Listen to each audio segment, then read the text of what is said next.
Hello! Today I'm going to be doing something different than what I've normally done. Instead of doing a regular vlog, I am filming my rheumatoid arthritis story. So this is a way to educate you guys who don't know about what rheumatoid arthritis is, and also just to get to know me a little better, because it's a big part of my life. So I hope you enjoy. When I was 18, I went to a school 2 hours away for college. It was in a town called Winona. I had been there for about 2 months, and one morning I woke up completely randomly, had pain in my knee, and I had no idea what it was, so I thought maybe I had injured it the day before doing something, maybe I had knocked it into a wall and didn't even realize it. I just kind of blew it off. It hurt all day, but I just kind of dealt with it. Didn't think anything of it. 2 weeks later, I woke up with the same pain in the same knee. And that's when I thought it was kind of weird, because why would I get a pain in the same spot? Again, I didn't remember doing anything. So then I thought maybe I had torn a muscle or something, because I had no idea. I had never experienced anything like this before. So again, though, I didn't really do anything about it. I was busy with school, and it wasn't the #1 priority of what I was thinking about. So then it was Halloween. This would have been Halloween of 2009. And I went to a party the night before, a Halloween party. I just had fun. It was no big deal. The next morning, at about 5 in the morning, I woke up in excruciating pain. Again, it was my knee, and also on the same side, my shoulder. So this time I was like, this is not normal. Something is wrong, especially now that I have the pain in 2 different sections of my body. So I wasn't at home at the time, so I called my mom, and my mom said she would meet me at the emergency room if I really thought I needed to go, and I really did. So she met me there, and I was there for hours. They did every kind of scan you could do on me, and nothing. So they sent me home, and they gave me some pain medicines and said, you probably just, pulled a muscle. It's no big deal. So I left. But that day I had to go back to Winona. At the time I was home, obviously, for Halloween. So I went back to Winona, and they dropped me off pretty late. It was probably 10 o'clock by the time I got dropped off. And within a half an hour of them leaving, I just knew this was not right. So I called back in tears. It was really painful, and I was like, I can't be here. I can't be here in this pain. So my mom came back, and she took me to the hospital down there, because she said she's not just taking me back without figuring out something. So we went to the hospital in Winona, again to the ER. Luckily at this time, it wasn't as busy as it was, so we got in pretty quickly. And here they were like, well, we'll do some blood tests. So first they checked me for Lyme's disease to see if that's what I had, and that came back that it was negative. So then the doctor said he would check my rheumatoid factor, and I had no idea what that was, and he came back and said that it was pretty high. So he said that there was a chance that I could have something called rheumatoid arthritis. At the time, I had absolutely no idea what he was talking about, but I was just like, okay, well, at least this is an answer. At least this is something to go on for now.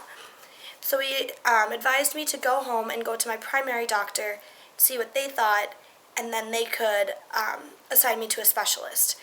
So we headed back to the cities that same night, and the next day I went into my primary doctor, and they told me that they suspected it could be the same thing, and I got into a rheumatoid arthritis doctor.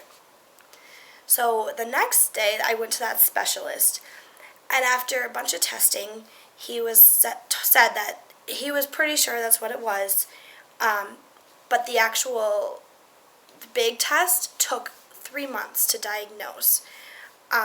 You had to make sure that the pain was still around and all this long process of stuff. But I was pretty sure that's what I had, and it was. So January came around, and I finally had my official diagnosis, so it was time to try to treat it. By this time, though, I no longer just had pain in my shoulder and my knee. It started to radiate around my entire body. Pretty soon, I was at the point where there would be days I couldn't walk because I was in so much pain, or I couldn't write.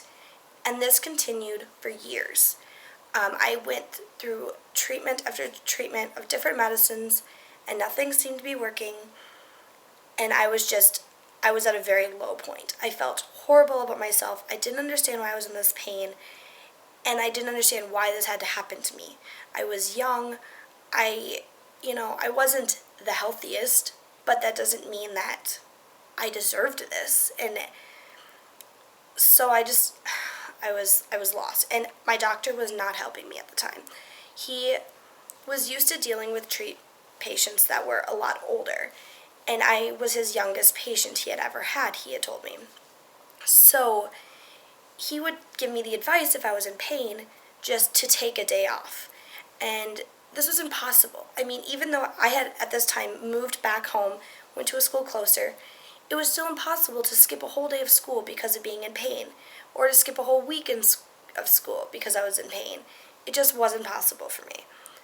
And at the time, I was also working in retail, which just made it that much harder because I had all these things that I needed to do, and this disease was just stopping it. And it was just making me so down, and I was upset. I'd get upset about everything at everybody, and I was just lashing out because I was in pain. Finally, I knew I had to do something more than just what I was doing. And I was decided that I needed a new doctor. And I thought maybe a new doctor will have a new perspective. So we looked around, and we tried going to see if we could get into the Mayo Clinic, but it's impossible to get in there. But we were told by people that they recommended the U of M. So we contacted the U of M, and they said that normally it's really, really hard to get in with a person. And so we had to book an appointment for 6 months in advance. So that whole 6 months, I was just flustered. I was still on medications that weren't doing anything for me. I just had this hope that by the time my appointment came, something would come about. So finally, this was about a year and a half ago, I started going to a new doctor. And after a while of testing me and seeing what was wrong, we figured out that the reason maybe my medication wasn't working is because my body just doesn't work well with pills. It just doesn't do the right thing that it's supposed to do with them. Because I always felt throughout the times when I would have to go to the ER for extreme pain, and they would give me a morphine shot, that would work instantly. And I thought maybe it was because it was going directly into me. I don't know. I just had this feeling that something like that would work. Beyond a pill, something else.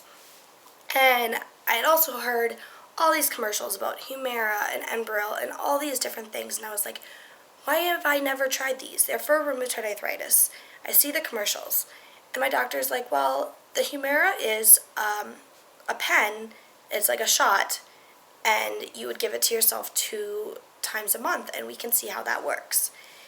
So I tried it, and I had to tell you, it worked. I actually have a pen right here I can show you. So this is a Humira pen, and it's super easy. I won't do it right now, but you just take off one side, take off the other, and you put it in your stomach or your leg, and you click it, and about 10 seconds later your medicine is completely in you, and it has worked really well. Not 100% though. I still do have pain occasionally. And it's still really hard, but it's not as impossible to live with as it was even just, a year and a half ago, 2 years ago. The hardest part though about this disease is explaining it to people. And that's what I wanted to share with you guys, what led up to it, because then I can talk about educate it, basically. So it is an autoimmune disease, affects all my joints in the body, and it's severe pain. The pain is the hardest to explain to people. It's unlike any pain I had ever experienced in my life before. It's not dull, it's usually pretty strong pain. It's almost like I'm getting stabbed in an area. Especially if it's in my knees and I walk, it feels like I'm getting stabbed there. And it can radiate. So even if I have pain in one spot, I can feel it. Like for instance, today I have pain in my wrist, and I can feel it going all the way up to my elbow. I still feel some pain, and it the left wrist isn't so bad. That's the funniest thing about this is I get pain and I know when it's not so bad because I've had it so much worse. But it does stop me from doing a lot, like just simple things like opening up a jar of peanut butter can be really hard sometimes if you have pain in your wrist. And just, I don't know, simple things like that. It's really difficult, but I've dealt with it, and I've had to deal with it, and I'll have to deal with it for the rest of my life, unfortunately. But there is a chance I could go into remission, which would be a period of time where I don't have pain, and I wouldn't have to take medicine. This is the only thing that keeps me going, is that someday I will go into remission. That doesn't mean it'd be gone forever, though. It could just as easily come back. So all we have to do is wait. My doctor says that I'm showing the signs that I could be going into remission because the pain is further and further apart, and less severe than it used to be. But in order to declare remission, you have to be pain-free for, I think it's 3 months. So I'm long away from that. The longest I've gone without pain is maybe 4 to 5 days, but that's more than it used to be. I used to be in daily pain in multiple body parts, so it is getting better. The other hardest part about this is not being able to do what people my age can do. I can go out with friends, and my friends can scarf down a bunch of food, and they'll feel bad about it, but they can tell themselves that they'll just go work out the next day, and they'll be fine. For me, I can't do the same thing. I can scarf down all the food, but I can't just go work out the next day, because working out always brings on pain. So I feel very limited, and it just makes me feel excluded from everybody else, and it's really hard. Luckily, I have a really good group of friends that do understand, to the best of their abilities, what I'm going through, and I don't know what I would do without them and my family. My family has helped me so much, and even though they've been to the point of absolute frustration with dealing with me, and I've been at absolutely frustration with them for not being able to understand how to deal with me, they've honestly been the best thing that's happened, and I wouldn't have been able to go through this journey without them. Well, anyways, I think I covered basically everything I wanted to cover. If you have any questions, please feel free to ask. I'd love to answer them. If I've missed something, I'm sorry. I did this unscripted because I didn't want to seem like I was reading from something. So it was a little scattered, but that's the best I could do. Alright, well, I hope you have a great day. Joy. Bye.